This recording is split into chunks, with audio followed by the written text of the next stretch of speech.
Hey guys, I had some questions on my weed eater rack, trimmer rack that I made on the side of my trailer about dimensions. So I've got my tape measure out and my camera out. I'm going to just kind of go over the dimensions and design of what I've done.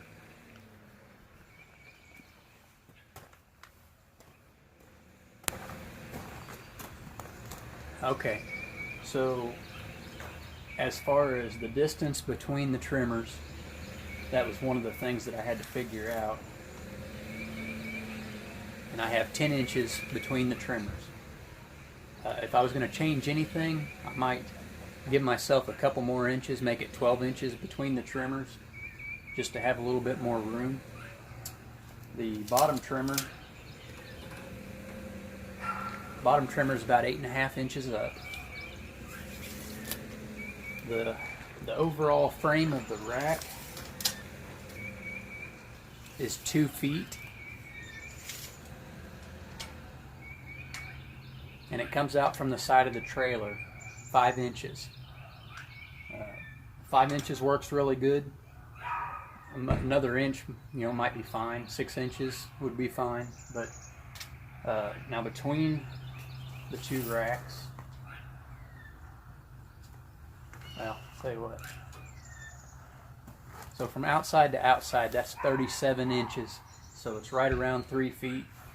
And as you can see, that would work. Anything in that ballpark would work.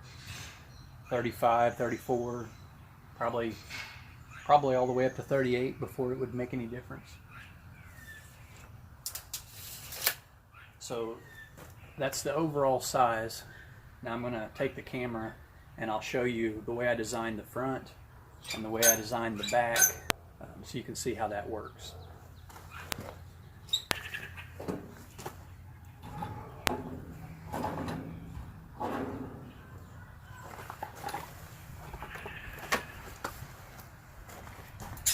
So I'll show you with the trimmer on it so you can see how this works. On this end, I designed it to where the trimmer can't come out. Okay, so you can't physically pull that out without breaking or bending the trimmer. And then on this end, it closes and locks up here. You can put I had like a round lock that I put in there, but any type of lock. So you can lock this to where this can't be opened. See how that works? It's hinged on the back side. I just have a couple hinges that I had laying around.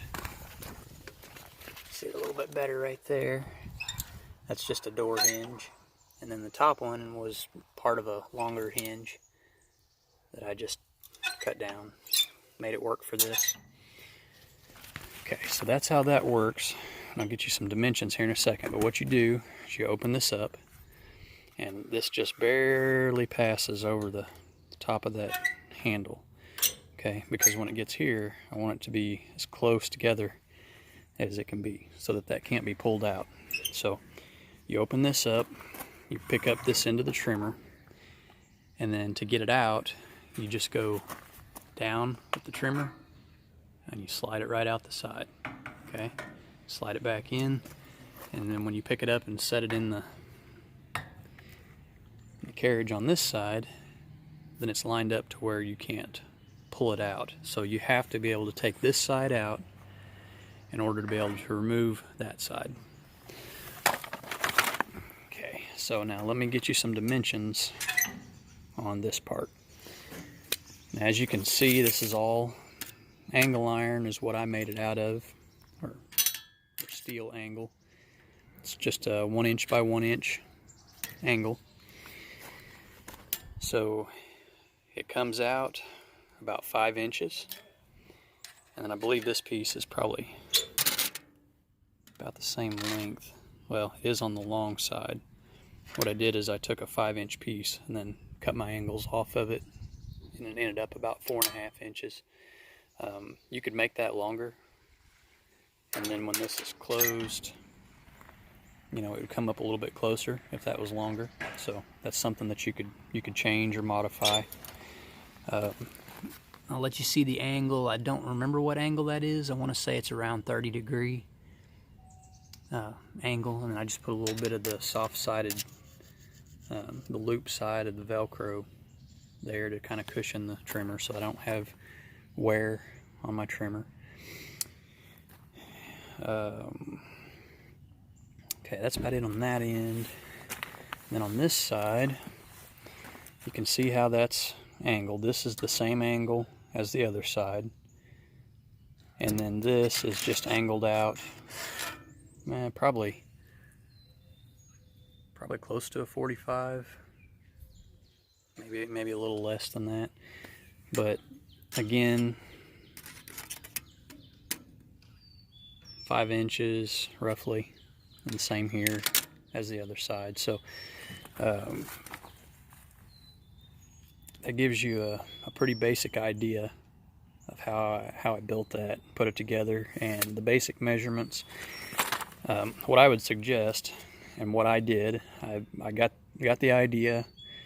I started assembling it. I made my little saddles first to set the trimmers in, and then I came back and I put this piece on. I tack welded it so that I could bend it a little bit and adjust it until I figured it out.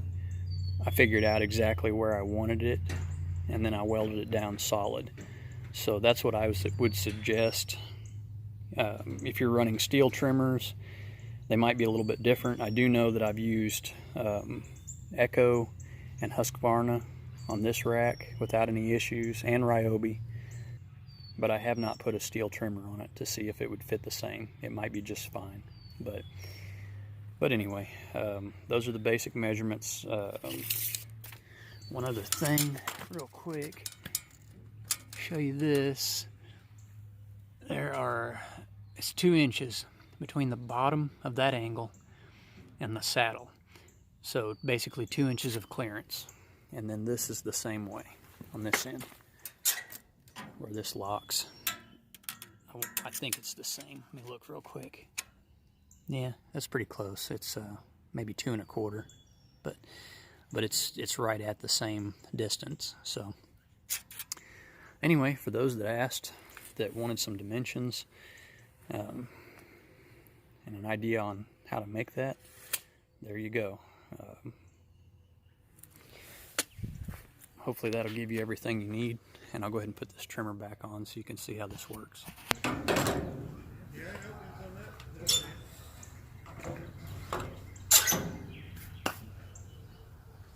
And then you lock it.